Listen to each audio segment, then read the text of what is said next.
Hello students welcome to my YouTube channel tier knowledge. तो students इतिमध्ये सरकाৰৰ ফালৰ পৰা তোমালোকৰ নিযুতমানা আঁচনি সন্দৰ্ভত এটা নতুন আপডেট আহিছে য'ত লেখা আছে যে কোন কোন ছাত্ৰীসকলে এই আঁচনিৰ টকা লাভ কৰিব। তো মই তোমালোকক সেই আপডেটটো দেখাই দিম, চিন্তা নকৰিবা। লগতে কোন কোন ছাত্ৰীয়ে এই নিযুতমানা আঁচনিৰ টকা পাব আৰু কোনে কোনে এই আঁচনিৰ ফৰ্ম ফিল আপ কৰি জমা দিয়াৰ পিছতো তেওঁলোকৰ নাম কটা যাব সেইটো তোমালোকক দেখাই দিম। তো তোমালোকে ভিডিঅ'টো অলপ স্কিপ নকৰি প্ৰথমৰ পৰা শেষলৈ চাই থাকিবা আৰু চেনেলটো পোনপটীয়াকৈ ভিজিট কৰিলে প্লিজ চেনেলটো ছাবস্ক্ৰাইব কৰি কাষতে থকা বেল আইকনটো প্ৰেছ কৰি দিবা যাতে এনে গুৰুত্বপূৰ্ণ আপডেটটো তুমি সদায় পাই থাকিবলৈ সক্ষম হোৱা। তো বলা পলৰকৈ আমি আজিৰ ভিডিঅ'টো আৰম্ভ কৰোঁ। তো ষ্টুডেণ্টছ ফাৰ্ষ্টতে মই তোমালোকক আপডেটটো দেখাই দিবলৈ চেষ্টা কৰিম। তো তোমালোকে স্ক্ৰীনত নিশ্চয় দেখা পাই আছে য'ত ধুনীয়াকৈ লিখা আছে যে কোন কোন ছাত্ৰীয়ে এই আঁচনিৰ টকা পাব। তো মই তোমালোকক পঢ়ি শুনাই দিবলৈ চেষ্টা কৰিম। তো ইয়াত তোমালোকে দেখা পাই আছে যে ইয়াত লিখা আছে এলিজিবিলিটি এণ্ড ক্ৰাইটেৰিয়া। তো ফাৰ্ষ্টতে দিয়া আছে open to all girls students domiciled in Assam, অৰ্থাৎ এই আঁচনিৰ টকা লাভ কৰিবলৈ হ'লে ছাত্ৰীজনী এগৰাকী অসমৰ বাসিন্দা হ'ব লাগিব।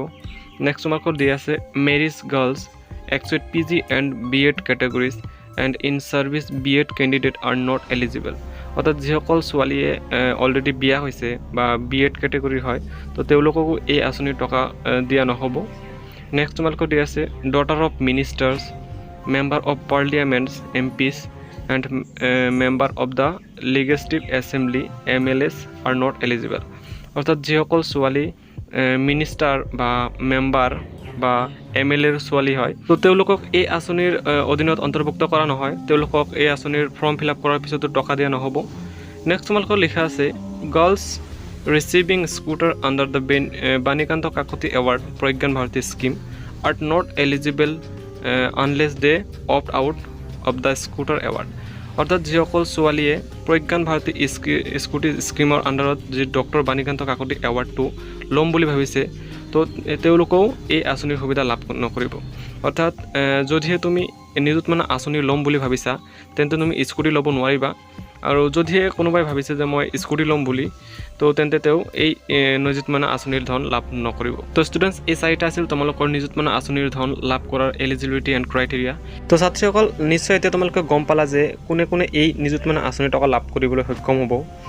আৰু মই তোমালোকক আৰু এটা বস্তু তোমালোকক দেখাই দিবলৈ চেষ্টা কৰিম। এই স্কিমটোৰ বেনিফিটছ অৰ্থাৎ 3 বছৰলৈকে যিহেতু তোমালোকৰ এই স্কিমৰ টকা দিয়া হ'ব তো এই 3 বছৰলৈকে কোন কোন ক্লাছত কিমান টকাকৈ তোমালোকক দিয়া হ'ব সেইটো ইয়াত তোমালোকৰ ধুনীয়াকৈ দিয়া আছে, মই তোমালোকক সেইটো দেখাই দিবলৈ চেষ্টা কৰিম। তো ইয়াত তোমালোকে দেখা পাই আছা যে লিখা আছে বেনিফিট অফ দ্য স্কিম, অৰ্থাৎ এই স্কিমৰ আণ্ডাৰত কোন কোন ক্লাছৰ ষ্টুডেণ্টসকলক কিমান কিমান টকা দিয়া হ'ব।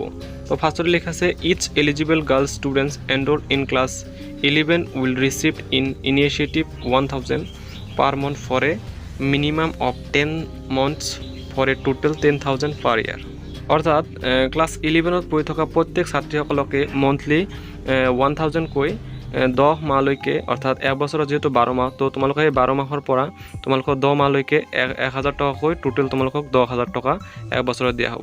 এনেদৰে 3 বছৰত তোমালোকৰ টোটেল 30,000 rupees তোমালোকক দিয়া হ'ব। নেক্সট লিখা আছে an initiative of 1250 per month for a minimum of 10 months resulting in a total 12,500 per year will be paid to each of the eligible girl students enrolled in graduation first year BA BSc BCom, অৰ্থাৎ যিসকল ছাত্ৰীয়ে graduation first ইয়েৰত পঢ়ি আছে science arts commerce যিকোনো ষ্ট্ৰীমৰ পৰা তো তেওঁলোকক initiative অৰ্থাৎ পাৰ মান্থ অৰ্থাৎ মন্থলি তোমালোকক 1250 টকাকৈ দিয়া হ'ব। এনেদৰে তোমালোকক মেক্সিমাম 10 মাহলৈকে দিয়া হ'ব। তো 10 মাহত তোমালোকক টোটেল 12,500 টকা দিয়া হ'ব পাৰ ইয়াৰ। তো এনেদৰে তোমালোকক 3 বছৰলৈকে দিয়া হ'ব।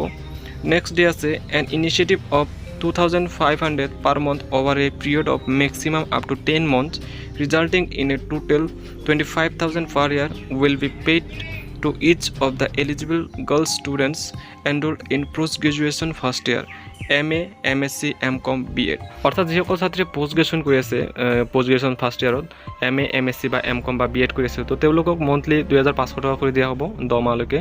তো এনেদৰে টোটেল বছৰি হিচাপে তেওঁলোকে 25,000কৈ টকা লাভ কৰিব 3 বছৰলৈকে। তো ষ্টুডেণ্টছ এনেকৈ তোমালোকৰ একাউণ্টছত মন্থলি টকাসমূহ চৰকাৰে ডাইৰেক্টলি তোমালোকৰ একাউণ্টছত ট্ৰান্সফাৰ কৰিব, আৰু তোমালোকৰ এই টকা দিয়া আৰম্ভৰ প্ৰক্ৰিয়াটো 1 অক্টোবৰৰ পৰা ষ্টাৰ্ট কৰিব। তো নিশ্চয় এতিয়া তোমালোকে গম পালা যে তোমালোকৰ মন্থলি কিমান টকা পাবা, কেই বছৰলৈকে তোমালোকক টকাসমূহ দিয়া হ'ব আৰু কোনে কোনে এই আঁচনিৰ টকা লাভ কৰিব। তো আজি ভিডিঅ' এইখিনি আছিল। যদি ভিডিঅ'টো ভাল লাগে প্লিজ ভিডিঅ'টো লাইক কৰি দিবা আৰু চেনেলত প্ৰথমবাৰ ভিডিঅ' কৰিলে প্লিজ চেনেলটো ছাবস্ক্ৰাইব কৰি দিবা। আজিৰ ভিডিঅ' এইখিনি আছিল। পুনৰ লগ পাম এনেধৰণৰ গুৰুত্বপূৰ্ণ ভিডিঅ'বোৰ লৈ। Yeah.